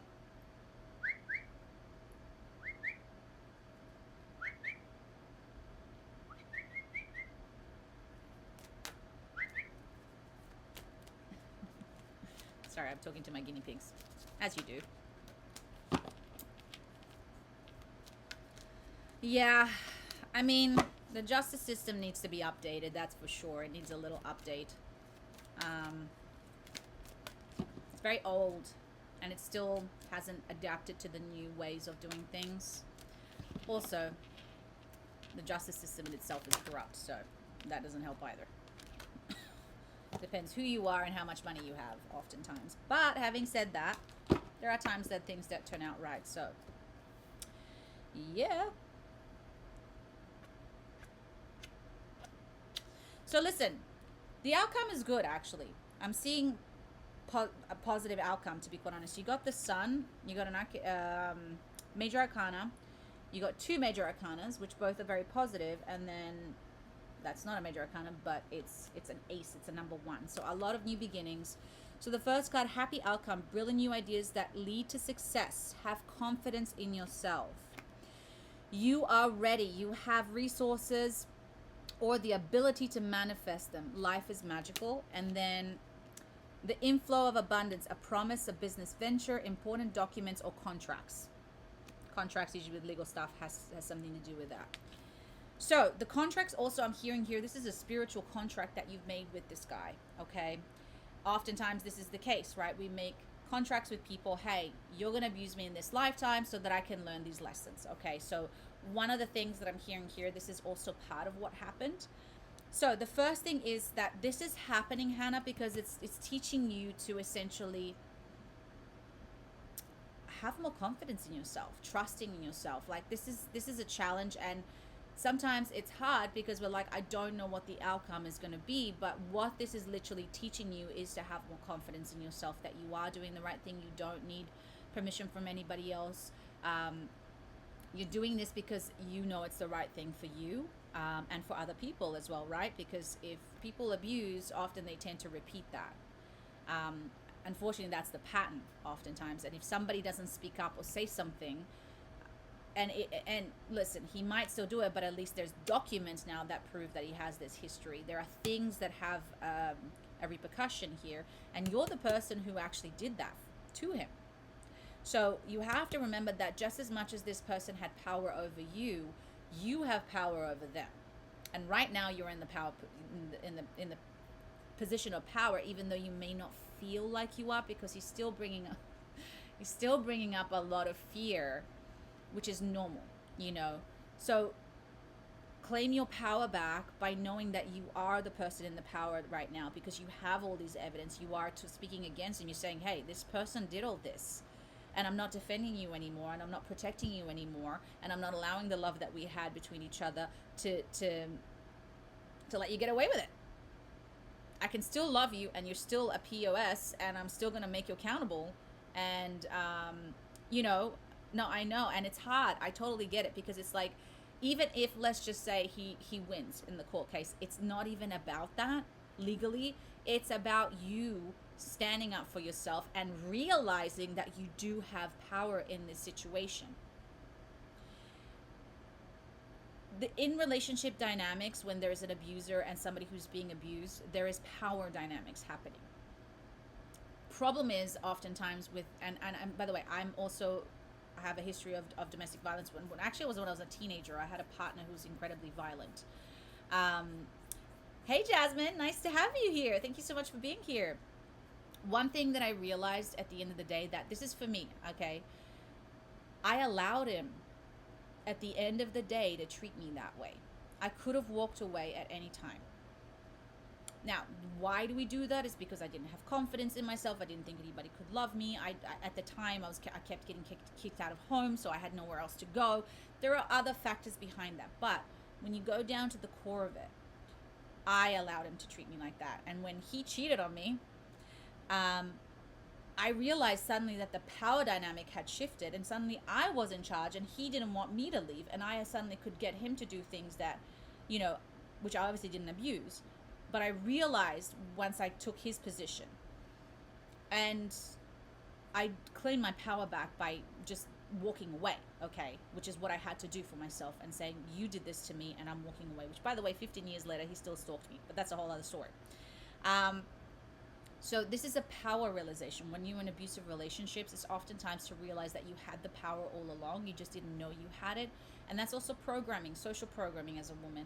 Maybe you grew up in a family where that already happened, and you interpreted that as love. Well, if he doesn't abuse me, if he's not extreme, then this is not real love. You know, there's so many layers to it, right? But the point of this situation, my love, is that it's a big life lesson for you, and it's teaching you that you have power. It doesn't have to be big. It doesn't have to be aggressive. It doesn't have to be this or that. Sometimes power shows up in the form of doing the right thing, or speaking up, or putting your foot down, or walking away. It doesn't. We always think of power as this loud, aggressive, big thing. Absolutely not. In fact, some of the most powerful people don't need to even do anything. Their presence alone is powerful, right?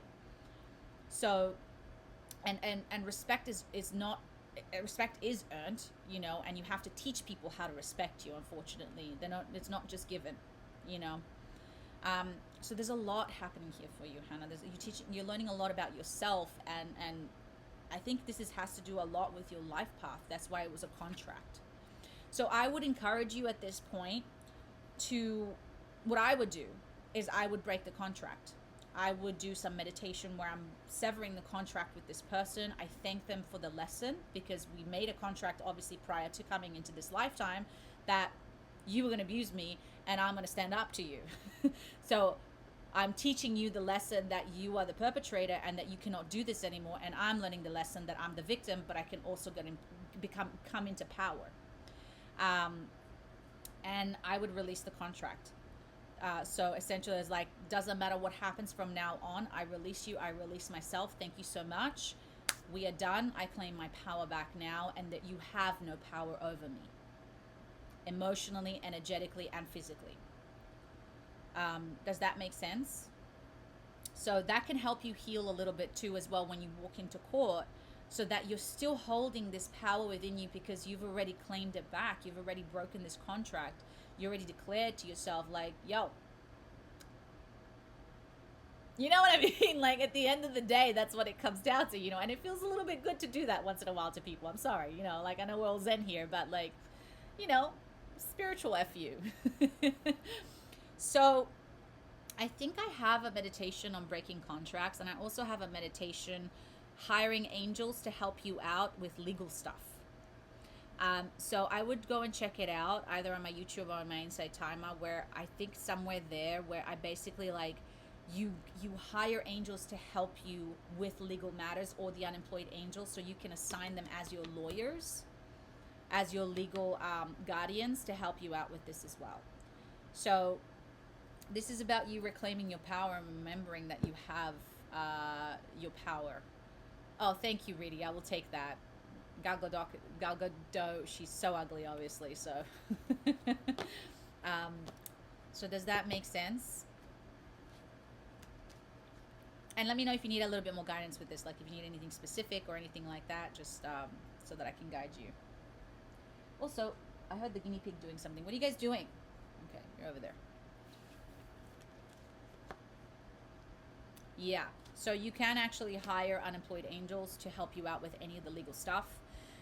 You can also hire one to be like your counselor or your bodyguard. You know, sometimes even just walking into these situations when somebody's been physically aggressive and manipulative, it's scary. It triggers a lot of the fears. It's natural, but you don't want to be up on that podium with that fear. You want to walk up with that podium knowing that, like I said, the power dynamic has reversed now and you're the person in power, and see that. Don't like, it's sure you can show fear if you want to, but like if that was me, I'd be walking up there as, even though I'm shitting my pants, I am not showing you an ounce of fear. Of course, you still want to show your vulnerability to the judge and everybody else, because obviously if you walk in there like a badass bitch, they're like, well, she doesn't look like she needed a lot of help. But it's to him. Look, I mean, if I can, I would. But again, I've also like healed from that, so it's easier for me to say that now. But if my abuser came in, I'm like, bitch, I got you. You want to let, yep, like you ain't got nothing on me, you know. But again, I've healed from that, so it does help. If you're still going through it, sometimes that's what you just got to prove to yourself. I'm not quite sure, but don't allow his energy to take power over you, because he doesn't anymore. So remind yourself of that. Hi, Madison. Thank you for being here. Welcome. The unemployed angel. Yes, I appreciate the reminder of them. Yeah, guys. So I do have a meditation on them. They're cool, you know. So it's essentially like you are hiring angels, because angels, like, they want work. They're bored. They're like, yo, but you got to give me permission. You got to hire me to do the job. And it could be the most mundane thing to the most complicated thing, you know. So you basically hire one, you tell them what you're hiring them for, and essentially you're making an agreement with them.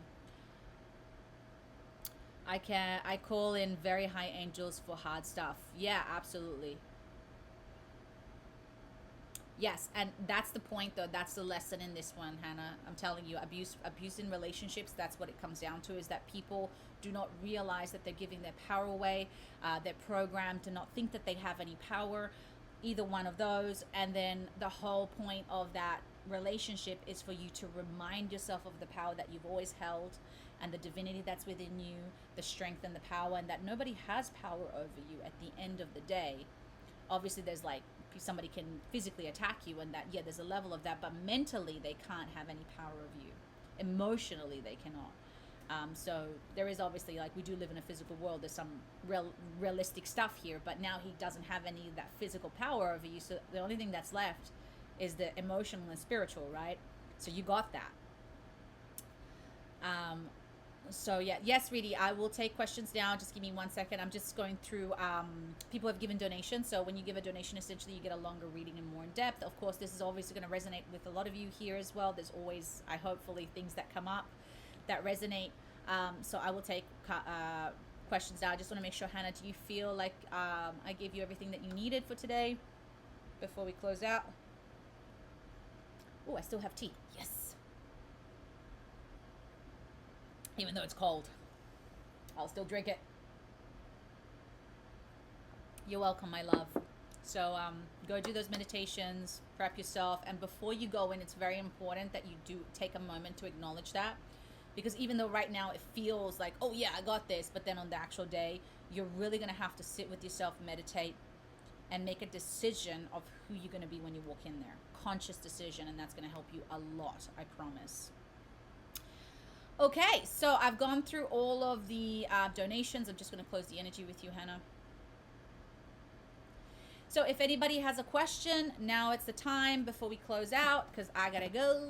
I got to finish this wall, and I started cleaning the cages today. So I don't know if you guys know, but I have a rescue. So when I have to, when it's cage day, it takes so long to clean all the cages. It takes like 5 hours to just get through all the hamsters.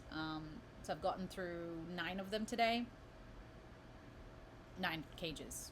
That doesn't mean the hamsters, because I got 20 hamsters. I finally did the math today. I have 20 hamsters in my care right now.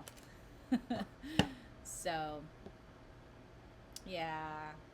So much support, Hannah, honestly. So, yeah, guys. So now if you have a question, feel free. I will give you a card. If not, if you have any questions before we leave, feel free. So, Reedy, if you have a question, feel free to ask now, or anybody else. Now it's the time.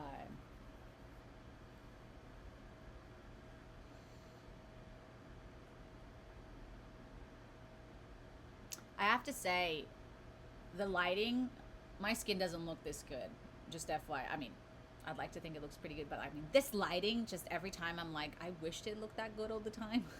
It's just glowing. Oh, it's also oils. I don't know. It's deceiving.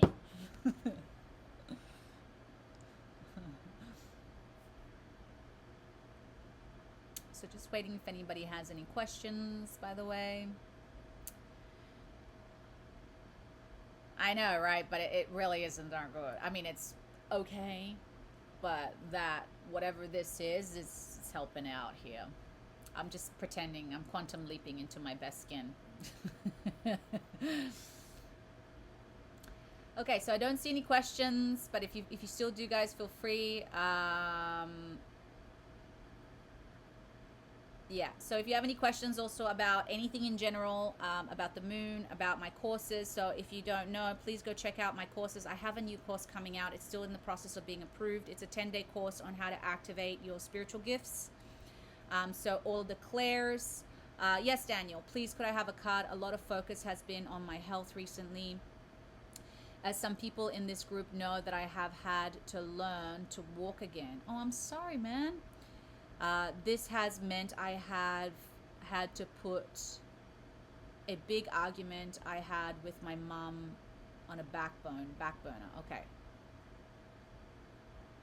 So essentially, because of this health stuff, you were dealing with stuff with your mom, and because this thing happened, you haven't been able to resolve this thing with your mom. I haven't spoken to my mom since April. Okay. So let's see what comes up.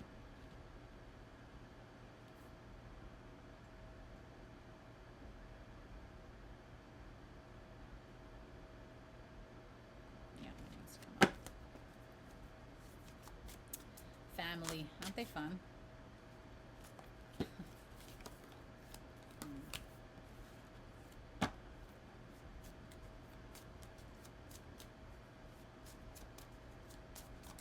So Daniel, I don't know why this came up, but you got the mystic mers. The mystic mers are often about primal, being primal. It could mean usually primal sexual stuff, but I'm not getting that with you right now. It's more like primal behavior, like wild, if that's the best way to put it. So I feel like you're a little bit of the wild child for some reason, or at least you're a little bit like, to her, she perceives you maybe that way. Okay.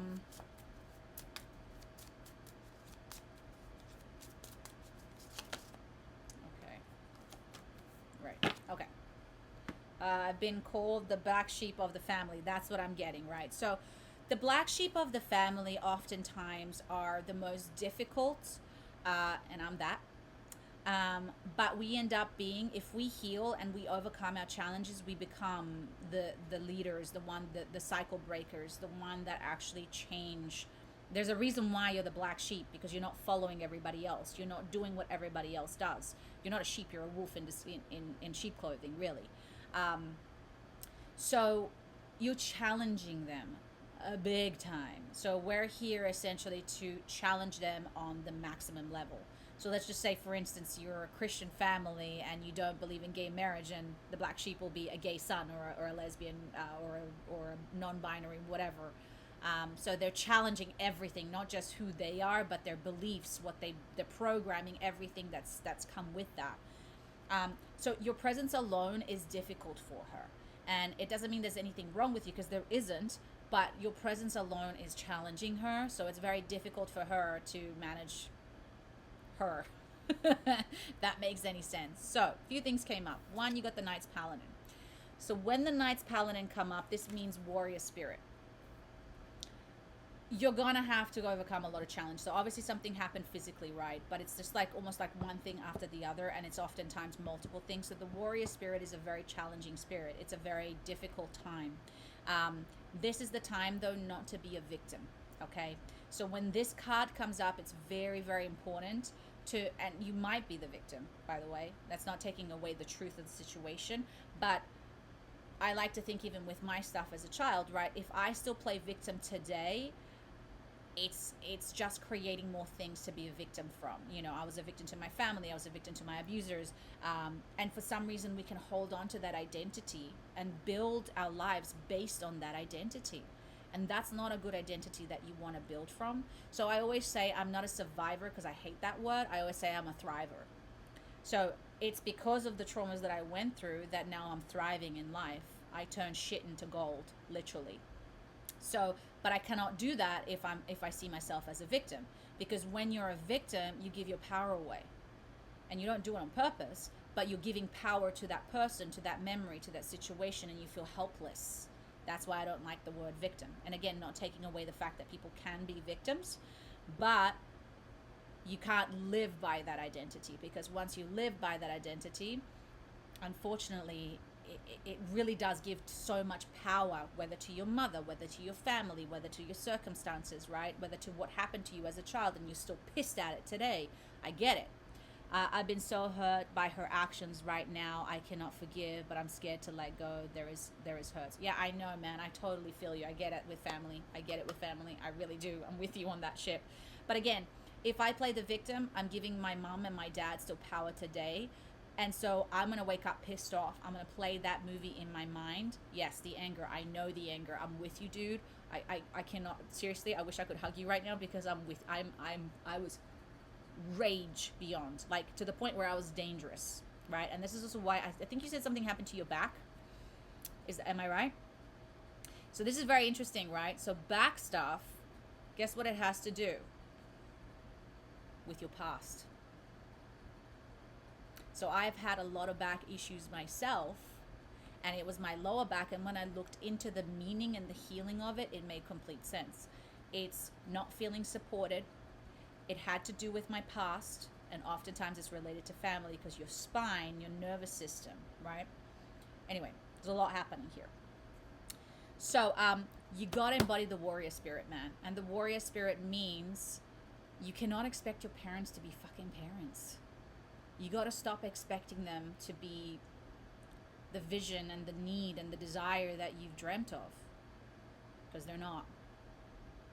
I mean, even with my family, I'm not going to dream one day that they're going to have epiphany and go, yeah, you were right. I'm like, yeah, no shit, I know I'm right. But like, it's still like, you can't expect them to be evolved. It's a really sad way to put it, but it's the truth. So once I realized that I'm the teacher, I've accepted that role, I stopped hoping for them to save me. I stopped hoping for them to have that aha moment, and it feels very lonely, because you want them to be the one to be the parents. I'm the parent oftentimes in the situation with my parents when it comes to emotional stuff. So there has to be a part of you that kind of almost has to accept what is and stop trying to make it something that it's not. Because when you can do that, then you can do something about it, but you're fighting for something that you cannot get. Does that make sense, Daniel? And the minute you change that, then the person hopefully changes, and then you can start getting some of the things that you want. I'm not saying it's impossible. I'm not saying that you can't repair it. I'm not saying that there isn't this. But oftentimes we're fighting for the wrong thing. We're fighting for them to be better. We're fighting for them to be the best parent. We're fighting for them to see the light. We're fighting for them to be... It's just not going to happen, because it's not in your control, unfortunately. So what you can fight for is yourself. What you can fight for is for you to heal. I challenged my dad when he really upset my wife. My mom got involved and protected him. She's 3. Then she's 3. I think you mean there. You have been, you haven't been a perfect son, and throughout 10 years of my faults. Yeah. Yeah. And that also, by the way, came up in the group reading. Daniel, remember, so I mentioned a lot of inner child healing stuff is coming up at the moment. So listen, it's very complicated, Daniel. It's very, very deep. It's very, very complicated. I'm with you. We really have to give you like a 6-hour reading today to really resolve your family issues. But again, I'm hear me out here. They're gonna let you down. They're gonna say fucked up shit. They're gonna hurt you. This does not mean that they're bad people. This does not mean that they're going out of their way to hurt you.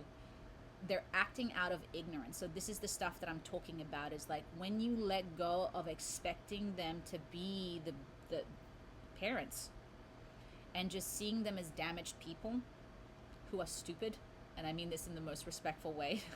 They're ignorant. They're defaulting on their own shit that they haven't healed. So when I look at my parents, for instance, I can so clearly see, doesn't mean it still doesn't piss me off, but I can so clearly see that they have done no work on themselves. And so they're just knee-jerking reaction to their coping mechanisms, which once you start paying attention, once you can detach yourself, what happens is you can see that very easily. You can see, oh, he's going to blow up in the next 2 minutes. She's going to say that thing again. And they do. I'll give you an example. When we had with my wedding, I told my husband, I was like, you know what my mom's going to do? She's going to show up. She's going to try and get attention from me. I'm going to try and involve her in things. And then she's going to play the victim card like I don't care. Lo and behold, of course, that's what happened. And it doesn't take away the fact that I invited her out with us a million times. I told her to come with me to do things, but I was always around other people. Anyway, she played the game and whatever. So the point is, I saw it happening before it happened, because now I know their triggers and I know now their patterns. So when you are able to detach yourself a little bit, they become very predictable. And so it's easier to manage. But when you are so involved, it's like every time, it's like relationships are very predictable. They do the same cycle, okay? You trigger them, they trigger you, you trigger each other, and here we go again, and we're back down that spiral. So my recommendation is to break those spirals, break those patterns. Your mom's going to say something, your dad's going to say something, you're going to get pissed off, and then here we go, the fight again. We don't talk for a few months, we come back together, they're going to say something, she's going to defend him, here we go again. I promise you, it's how it works, okay? Yes, they're always going to be an issue, you know, so how can you be your best self with them? So I'll give you my favorite story ever that I tell everybody. This is with my dad. That broke a cycle and taught me so much, taught me everything. Easier said than done, again, but I always remember this for myself, and this is something that I'm trying to implement now. My dad has a pattern of, he's fine, he blows up. He's fine, he blows up. So I remember seeing in my head, I was like, the next time he blows up, what happens is that he blows up and then I fight him. I'm like, you this and you that and blah, blah, blah, and here we go again, right? So in my mind, I was like, take away how I feel, take away how I want him to see that he's so this. What is the right thing? What is the win-win here? And I always said to myself, was like, well, he needs love. He needs somebody to show him the example that he needs to be towards me. So the one time he blew up, I had that aha moment. I remembered, and even though I wanted to attack him, even though I was angry, I was furious, I settled down my energy. I embodied the parent that I wanted him to be. And I looked at him very calmly and I said, Dad, I love you so much, and I'm so sorry that you feel like this right now. I never saw that man crumble so fast. It broke the tension immediately. He settled down. Everybody who was there, their jaws dropped. And I even had somebody said to me, like, I wish I could do that with my mom. And I was like, that was a one-off, okay? But it taught me everything. So it was never about me changing what he was saying. It was never about me debating and expecting him to be better. It was all about how I reacted and who I was in that moment, regardless of what he was doing. No, you standing up for yourself, that's the right thing to do. Of course, you want to stand up for yourself, okay? Absolutely. Don't worry. I'm opinionated. But is it really worth the fight? And standing up for yourself, is it really going to change their mind? You see, you know this with your parents. You can debate them all fucking day long. Is it really, even if you're right, this is my dad's insanity. My dad, you can say to him, it's 50 degrees outside. It is 50 degrees outside. And he goes, no, it's not. And I'm like, yeah, but it is the temperature. No, that's not true. Like, you can give him facts and he still he has to be right. It's insane. It's insanity. So what is the fucking point of debating it? Because you want to be right. And being right doesn't make you happy. So Daniel, you got to choose your happiness sometimes. And that means sometimes not arguing. Let them be idiots, you know. And again, I know it's so much easier said than done, because when it comes to family, it's very complicated. But I promise you, if you can apply that, you, in the moment, it doesn't feel good, because of course you want to yell at them and slap them in the face. I'm with you on that. But when you walk away, you're going to walk away with your head held high. You did not lose your temper. You were not angry. You had grace, and you showed them what you expect of them, and you end up showing them, was like, yeah, I was better than you in that moment. That is worth $1 million, because then the next time you get better at it and better at it, and eventually they stop fighting you because they can't get you to fight back. Does that make sense? So my husband taught me this one. He doesn't fight, you know, and sometimes it's frustrating because I want him to like have a little bit of like, I mean, I'm half Italian, half Brazilian, so I like a good argument, you know, but he's just one tone Joe, and like, you know. But he taught me one day that I was arguing with him and he wasn't replying. I was like, I'm just fighting with myself, aren't I? So eventually you stop fighting and then you can communicate. Yes. So Daniel, take this time. So you got the demonic card again. Okay. So this is like very distant. You guys are like freaking left and right, up and down, black and white between you and your family. You don't, it's like, again, they don't get it and you don't get them. Okay. So you got to embody the energy of the dragon. Okay. Somebody who has, in a way, it's not even arrogant. I mean, there's a little bit of arrogance in that one, but it's almost like, I'm above this shit. I'm above this pettiness. I'm not even going to waste my energy to having an argument with you. You know, and so you're like, you know what? You're absolutely right. Yes, 100%. And not in a smart-ass passive way. It's more like, what's important to me is the peace and my peace, than trying to convince you of something that I'm never going to convince you. And that's how you change the relationships, is actually by changing your reaction to them. But when you're triggered, you guys play the same game. It's playing the same tennis game over and over and over again. So when you understand that, and when you can start, and it's not that easy, but even if you do a slight change in your reaction, you delay your anger, or you ask more questions, or whatever it is, it changes their energy and their reaction. And that's how you change people. But you cannot change them, their programming and their stupidity, unfortunately. You can only be the example for them to look up to and learn from. That's the best way. I had to give myself that advice, by the way. So does that make sense, Daniel? Thank you so much, by the way, for the donation. Of course, you're welcome. So I know we really gotta have to go in depth with your family, because there's a lot more layers, but that's the essence of it, okay? Well, I think I should be a family trauma therapist. I think that'll be a good job for me. But I get it, you guys, and it's hard. Family is hard because there's so much history and there's so much connection and so much behind that. It's super complicated. But I can only tell you the successes that I've had with my family, and I know that anger and I know that rage very well. And like I admitted today, it's like, I love my family, but I don't love them as much as I used to, you know, and it's because at some point, it's hard to connect, you know, it's difficult.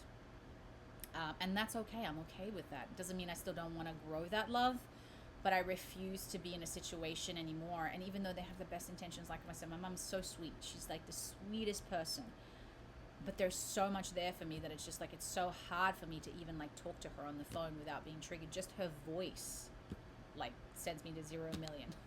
So I got to work on myself, and that's not her fault. You know, she's going to do what she's going to do. My responsibility is to heal myself and my childhood traumas, so that when I do see her, I can be the best version of me and not repeat those patterns and those cycles, you know. And it's not going to be perfect, and we're going to be okay with that. And hopefully find that love again, you know, and really find that connection again. Hopefully, you know.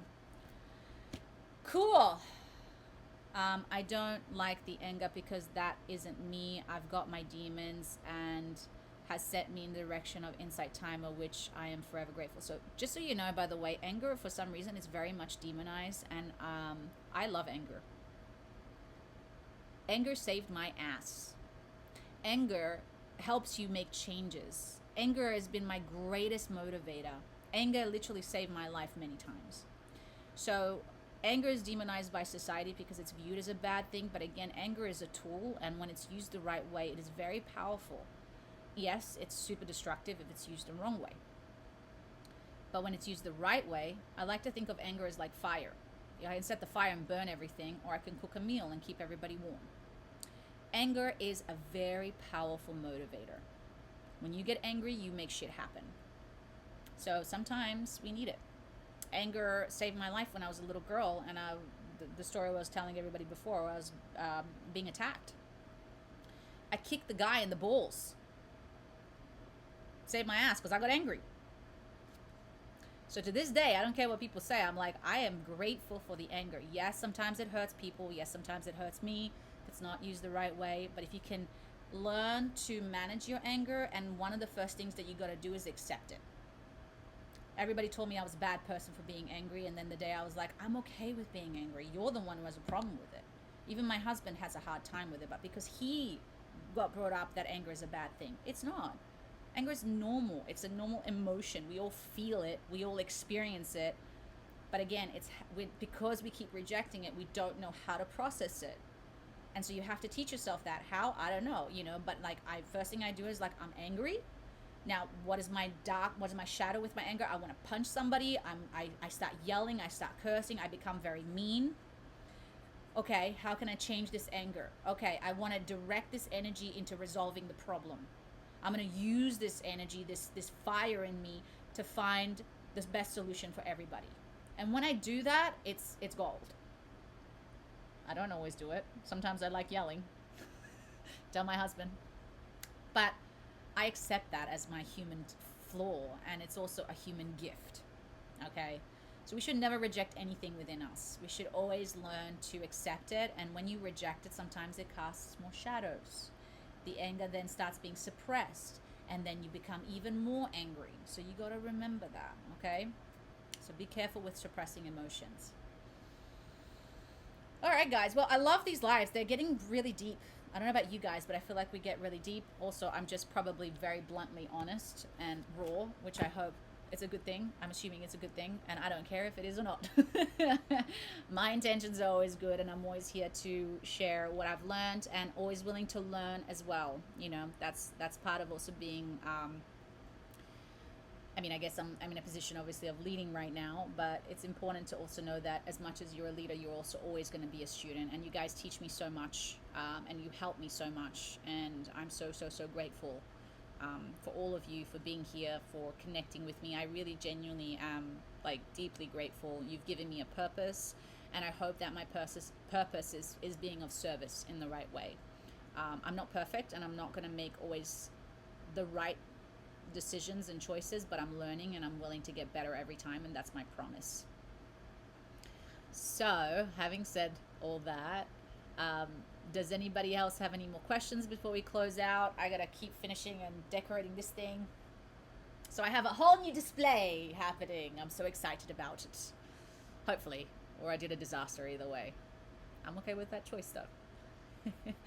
But for those of you who come and hop on here regularly, I'm so grateful. I genuinely am. I feel like you guys make my heart happy. You know what I mean? It's just awesome. So by the way, guys, there's other people here who are also teachers, like CG and Violet. I don't know anybody else specifically that I know, but go make sure to follow them. They're amazing. They're just such good souls, Thank you. I try to be, I think it's just the way to be, you know what I mean? I feel like there's a lot of, there's space for everybody, for those of who are very gentle and soft, and I'm a little bit more of a harder teacher, but I think that's also needed. I'm more action-based, and I'm more okay with the shadows of life and myself, I think, which is needed, I think. We need a bit of everything, so. All right, guys. So it's time to go. Sending you guys so much love. I'm so grateful. I'm doing a lot more of these. I'm trying to do 2 a week of the Insight Timer. Check out all my courses. I have a ton of courses, you guys. I have a ton of meditations. My meditations are like so, I like to think very powerful, and they help a lot of people from the replies that I get. I have a ton of books and stuff, so go check out my website. And if you have any questions at all, feel free to contact me. As always, thank you so much, Insight Timer, for giving us this space to connect. And just keep an eye out. Make sure to follow me. So hopefully I'll get to hang out with you guys again soon this week. So, thank you, man. Thank you so much, guys. I love you so much. So I will see you soon, guys. And as always, have a magical day. I'll see you soon. Bye.